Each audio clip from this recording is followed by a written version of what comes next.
Good morning. Today we will be discussing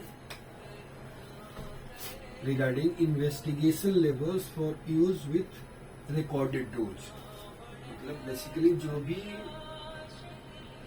dose जो record हो रहा है वो whatever the dose which has been recorded, right? उसको क्या करते हैं, उसको पहले हम रिव्यू करते हैं और यदि एक्सेसिव डोज आ गया तो उस केस में क्या इन्वेस्टिगेशंस करते हैं and related with that we will be discussing it. Generally जो वो लिमिट जो दिया गया कि एक क्वार्टर में यदि 10 मिलीसीवर्ट से ज्यादा डोज आएगा as per AARB, right, 10 millisievert से ज्यादा डोज आएगा तो ओवर एक्सपोजर इन्वेस्टिगेशन शुरू होता है, राइट। जो हम लोग पर्सनल डोसीमीटर्स जो यूज करते हैं, यदि इसको प्रॉपरली मतलब सेलेक्ट किया जाए इन द सेंस कि कौन सा पर्सनल डोसीमीटर जिस पर्टिकुलर फील्ड में हम काम कर रहे हैं वो एप्रोप्रिएट होगा, राइट, वो सिलेक्शन यदि प्रॉपर है तो उस केस में जो डोज जो भी मिलता है हमें वो एक तरह से करेक्ट एस्टिमेट मिलता है। दो चीज, एक प्रॉपर सिलेक्शंस होना चाहिए डोसीमीटर्स का कि कौन सा डोसीमीटर यूज कर रहे हैं। दूसरा, जो उसको यूज भी कर रहा है वो भी प्रॉपर यूज होना चाहिए। प्रॉपर यूज का मतलब क्या है कि प्रॉपर यूज का मतलब ये है कि जब हम रेडिएशन फील्ड में काम कर रहे हैं उस समय पे TLD यूज करना, पर्सनल डोसीमीटर्स को यूज करना है और अपने मेडिकल एक्सपोजर के लिए उसको नहीं यूज करना है। प्लस जो अभी मेट्रो है चाहे जहां पर भी सर्विलेंस होता है उधर से TLD होकर नहीं गुजरना चाहिए, तो वो भी एक्स्ट्रा एक्सपोजर रहेगा। मेडिकल एक्सपोजर के लिए आप जा रहे हैं, जैसे मान लो CT स्कैन के लिए जा रहे हैं, उस समय पे TLD नहीं पहनना है, बट ड्यूरिंग वर्क आवर पहनना है। तो properly selected used, proper use हो गया एंड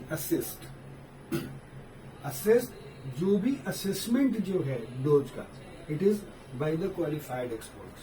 मीन्स जब ये रीडिंग के लिए जाएगा पर्सनल डोसीमीटर, उसकी प्रोसेसिंग और उसका डोज का रीड आउट जो है वो भी क्वालिफाइड एक्सपर्ट से हुआ है।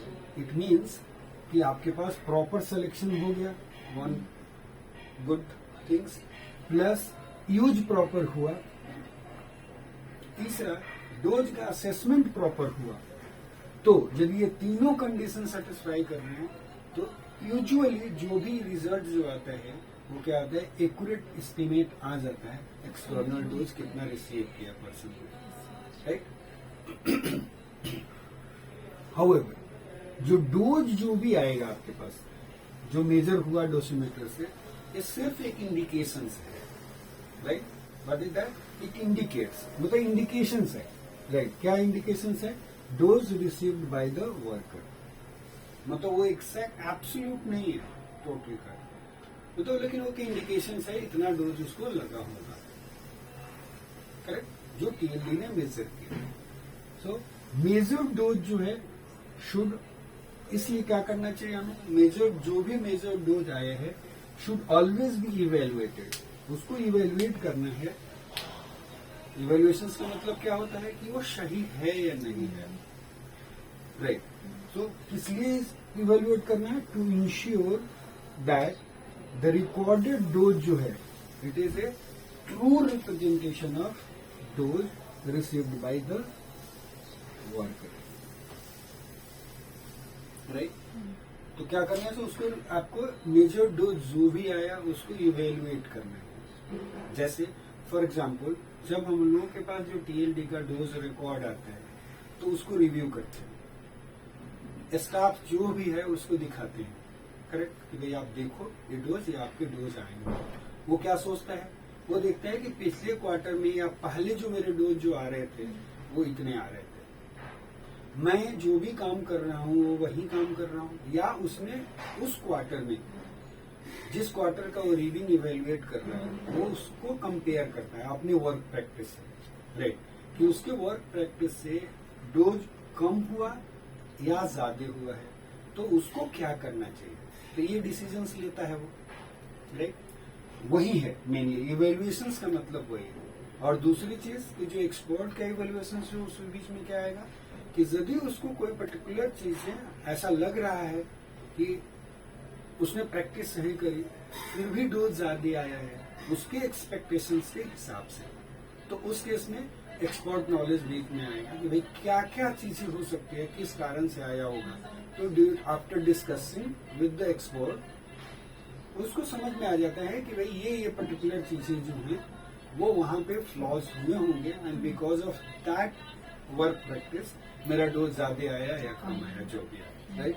सो ये बोल रहे हैं कि जो भी चीज होना चाहिए it should be measured dose जो आना चाहिए should always be evaluated to ensure that जो रिकॉर्डेड डोज जो है, जो डोज रिकॉर्ड होकर के आया है, it is a true representation of the dose received by the worker. मान लो कंटामिनेशन हो गया था और उसके चलते ज्यादा आया, तो उसको पता होगा कि एटलीस्ट वो कहीं पे मेंशन हो बिकॉज ऑफ दिस, राइट, कि इसके चलते आया होगा डोज, करेक्ट।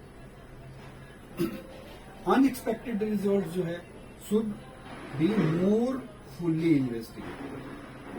अनएक्सपेक्टेड रिजल्ट मतलब कि वही एक्सपेक्टेशंस उसका तो था कि भाई मैंने ये वो प्रैक्टिस करी है और उसके हिसाब से डोज जो है मेरा इतना आना चाहिए था, लेकिन उससे कहीं ज्यादा आया डोज, तो वो बोल रहे हैं that should be more fully investigated. उसको इन्वेस्टिगेट करना जरूरी है, राइट।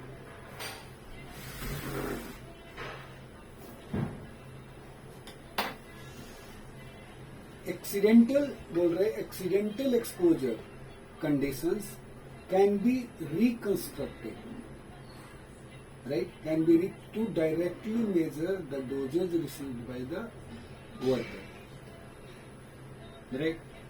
अब देखो accidental exposure conditions can be reconstructed, मतलब क्या हुआ कि यदि मान लो कि अब क्वेश्चन ये हो गया कि उसको मुझे फुल्ली इन्वेस्टिगेट करना है क्योंकि उसका डोज ज्यादा आया है, तो कैसे करेंगे। तो यदि मान लो जिस एक्सीडेंटल एक्सपोजर कंडीशंस में उसका डोज आया होगा उस टाइप का आपको मॉडल बनाना पड़ेगा कि इस टाइप का सिचुएशन होगा, ये आदमी यहाँ पे खड़ा होगा तो उसको कितना डोज लगने की संभावना है, राइट। तो ये बोलते हैं accidental exposure conditions can be reconstructed, तो उस पर्टिकुलर सिचुएशंस में वैसा सिनेरियो क्रिएट करके एंड तब एक्सपोजर मेजर किया जा सकता है। तो वही बोला to directly measure the dose received by the worker, यदि वो वहां पे रहता तो उसको कितना डोज लगा होगा, सिमुलेशंस टाइप की चीजें, राइट। इस टाइप की जरूरत पड़े तो हम कर सकते हैं।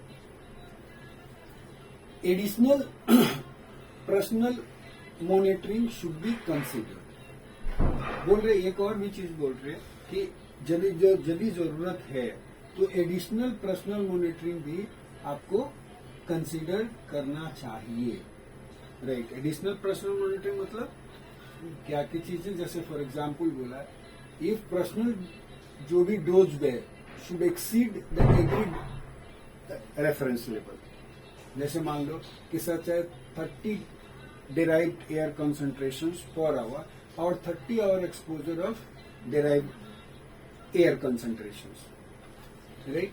उस केस में हमें क्या करना चाहिए, excreta samples should be requested, right. और in vivo measurement provided if workers dosimetry shows contaminations, urine analysis should be considered, right. दो चीज क्या बोल रहे कि एडिशनल पर्सनल मॉनिटरिंग में क्या आ गया, मान लो कि टीएलडी का तो रिकॉर्ड आ ही गया आपके पास और ज्यादा आया है, उस केस में बोल रहा है एग्जाम्पल दे रहे हैं कि एक्सक्रीटा सैंपल्स देख सकते हैं, राइट, फीकल कलेक्शंस, राइट, उस केस में वो करा जा सकता है।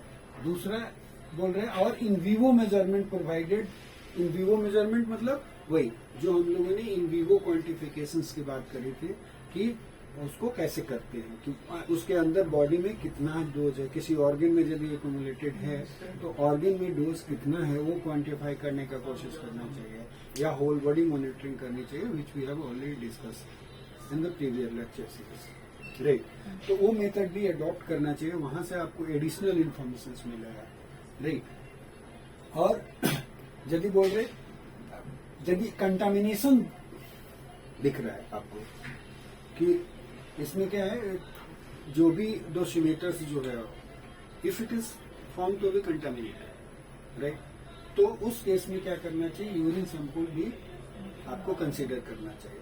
अब देखो जैसे मान लो कि न्यूक्लियर मेडिसिन में कंटामिनेशन जो होगा शॉर्ट हाफ लाइफ का है, यदि मान लो कंटामिनेशन हुआ और वो अनअवेयर रहा तो वो तो पता नहीं चलेगा, लेकिन लॉन्ग हाफ लाइफ वाला कंटामिनेशन होगा वो पता चल जाएगा। जैसे आयोडीन का कंटामिनेशन हो, ल्यूटीशियम का हो, तो वो टीएलडी को आप मेजर करके उसका होल्डर उसके ऊपर आप देख सकते हो। इवन जैसे हम लोग बाकी इन विवो क्वांटिफिकेशन कर रहे हैं, उसी तरह से गामा कैमरा हमारे पास अवेलेबल है। आपको आइडिया तो लग ही जाएगा कि there was some contamination, right. तो उसके चलते भी उसका डोज ज्यादा आया होगा। आपको सिर्फ क्या करना है कि आयोडीन, यदि मान लो कि आप सस्पेक्ट कर रहे हो कि आयोडीन का कंटामिनेशन होगा, और सस्पेक्ट कैसे करोगे, वो वैसे भी करोगे कि आपकी फैसिलिटी में कौन कौन से रेडियो आइसोटोप यूज हो रहे हैं, तो जितने हो रहे हैं उसका विंडो लगा करके देख लो एक एक करके, राइट। और मेजर करके आप क्वांटिफाई कर सकते हो कि कितना जो है उसका कंटेंट है, राइट। दूसरा ऑप्शन क्या है, वही आप मल्टी चैनल एनालाइजर यूज कर लो, तो आपको एक्टिविटी के पिक से पता चल जाएगा कि कहाँ कहाँ पे किसके कौन कौन से आइसोटोप किससे वो कंटामिनेट हो सकता है। So in that way we can just quantify it out whether first contaminations was there or not. If the contamination was there, तो उस केस में हमें यूरिन सैंपल भी कंसिडर करना चाहिए, राइट।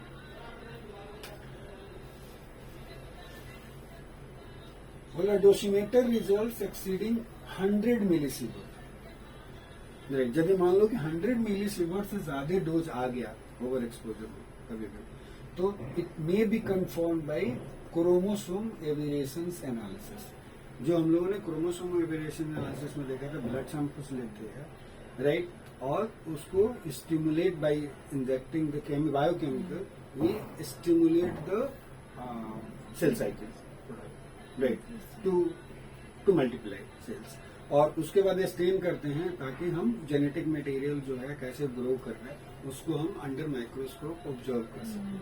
और उसमें हमने देखा था कि क्रोमोसोम में एवेरिएशंस आता है, single strand, double strand breaks आएंगे या डाइसेंट्रिक्स बन जाएगा, राइट।